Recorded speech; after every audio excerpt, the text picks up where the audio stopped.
ಇವಾಗ ಉಡುಪಿಯವರೇ ಯಾಕೆ ಎಲ್ಲಾ ರೆಸ್ಟೋರೆಂಟ್ ಸ್ಟಾರ್ಟ್ ಮಾಡೋದು? ಅಲ್ಲಿ ಯಾವ ಮೂಲೆಗೆ ಹೋದ್ರು ದೇಶದಲ್ಲಿ ಯಾವುದೇ ದೇಶಕ್ಕೆ ಹೋಗಿ ಉಡುಪಿ ಅವ್ರದೇ ರೆಸ್ಟೋರೆಂಟ್ ಇರೋದು.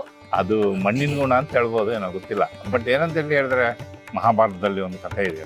18 ದಿವಸ ಯುದ್ಧ ನಡೀತದಲ್ಲ, ಯುದ್ಧ ನಡೆಯುವಾಗ ಒಬ್ರೊಬ್ರಿಗೆ ಒಂದೊಂದು ಡಿಪಾರ್ಟ್ಮೆಂಟ್ ಕೊಟ್ಟಿದ್ದಂತೆ Krishna, for both the parties, Kaurava and ಪಾಂಡವರಿಗೆ. ಅದೇ ರೀತಿಯಲ್ಲಿ ಉಡುಪಿಯ ರಾಜನಿಗೆ ಕಿಚನ್ ಇನ್ಚಾರ್ಜ್ ಕೊಟ್ಟಿದ್ದಂತೆ. ಇದು ಯಾರಿಗಾರು ಗೊತ್ತಿತ್ತ? ಕಿಚನ್ ಇನ್ಚಾರ್ಜ್ ಅವನಿಗೆ ಕೊಟ್ಟಿದ್ದಾರೆ. ಬಟ್ ದಿವಸ ಇಂತಿಷ್ಟು ಜನ ಸತ್ತೋಗ್ಬಿಟ್ರೆ, ಲಕ್ಷೋಪಲಕ್ಷ ಜನ ಸಾಯ್ತಿದ್ರಲ್ಲ. ಉಡುಪಿ ಅಡುಗೆಯವರು ಇವತ್ತು 1 ಲಕ್ಷ ಜನ ಸತ್ತೋದ್ರೆ ನಾಳೆಗೆ 15 ಲಕ್ಷ ಇದ್ರು, ಇವತ್ತು 1 ಲಕ್ಷ ಹೋದ್ರೆ ನಾಳೆ 14 ಲಕ್ಷ ಜನರಿಗೆ ಅಡುಗೆ ಮಾಡ್ತಿದ್ದಂತೆ. ಯಾವುದು ಅಷ್ಟು ಅಕ್ಯುರೇಸಿಯಲ್ಲಿ ಮಾಡ್ತಿದ್ದಂತೆ. ಅದು ಒಂದು ದಿವಸ ಕಡೆಗೆ ಯಾರು ಕೇಳಿದ್ರಂತೆ ಅವನ ಹತ್ರ, ನೀನು ಇಷ್ಟು ಅಕ್ಯುರೇಸಿಯಾಗಿ ಹ್ಯಾಂಗೆ ಮಾಡ್ತಿದ್ದೆ ಅಂತ.